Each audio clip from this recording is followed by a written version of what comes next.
တင်မောပြက်ပြီးဘာမှမရှိတဲ့တော်တိုင်းကျွန်းတကျွန်းပေါ်ရောက်လာတဲ့အခါအဲ့ဒီကျွန်းပေါ်မှာယောက်ျားလေးဆိုလို့ကျွန်တော်တယောက်တည်းရှိပြီးကြံတာကတော့ချုံမောလှပတဲ့မိန်းကလေး18ယောက်ပဲဖြစ်ပါတယ်ကျွန်တော်ဟာသူတို့အတွက်အမိုးကားတွေစောက်ပြီးငါးဖမ်းပေးပြီးနေနင်းညင်ပင်ပန်းပန်းနဲ့အသက်ဘေးကလွတ်အောင်လုပ်ပေးခဲ့ပေမဲ့သူတို့တဲကစူဝေဝေဆိုတဲ့မိန်းကလေးကကျွန်တော်ဟာယောက်ျားတယောက်ဖြစ်လို့ညဘက်သူတို့အိပ်ပျော်နေချိန်တစ်ခုခုလုံးမှာစိုးရိမ်ရတယ်ဆိုပြီးအားလုံးကိုစွာပေးကကျွန်တော်ကိုတဲကနေနှင်းထုတ်ဖို့မဲခွဲဆုံးဖြတ်ခဲ့ကြပါတယ်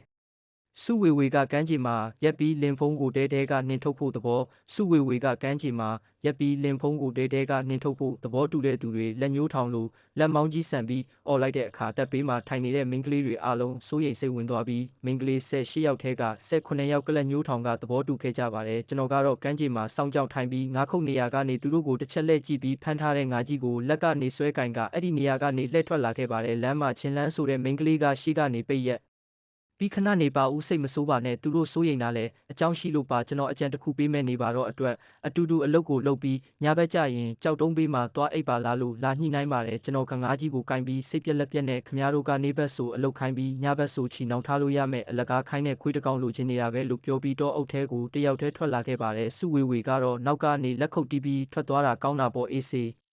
တိပြောပြီးကြံခဲ့ပါတယ်ကျွန်တော်တော့အုတ်ထဲကိုဖျက်ကျော်ပြီးပင်လယ်ကမ်းခြေနဲ့သူတို့ရှိတဲ့ထဲကိုကောင်းကောင်းလမ်းမြင်ရတဲ့ရှိကနေတင်ဖြတ်သွားရင်လည်းချက်ချင်းမြင်နိုင်တဲ့ကုန်းကျွန်တော်တော့အုတ်ထဲကိုဖျက်ကျော်ပြီးပင်လယ်ကမ်းခြေနဲ့သူတို့ရှိတဲ့ထဲကိုကောင်းကောင်းလမ်းမြင်ရတဲ့ရှိကနေတင်ဖြတ်သွားရင်လည်းချက်ချင်းမြင်နိုင်တဲ့ကုန်းတစ်ခုပေါ်ကကြောက်တုံးကြီးပေါ်မှာရောက်လာပါတယ်ငါးကြီးကိုဘေးမှာချက်ချကြောက်တုံးပေါ်မှာထိုင်ပြီးတက်ပြင်းကျန်းနေတော့မြမောင်လာခဲ့ပါတယ်အဲ့ဒီအချိန်မှာပဲကျွန်တော်ရဲ့လေပင်စီကနေတကိုယ်လုံးကိုထူဆက်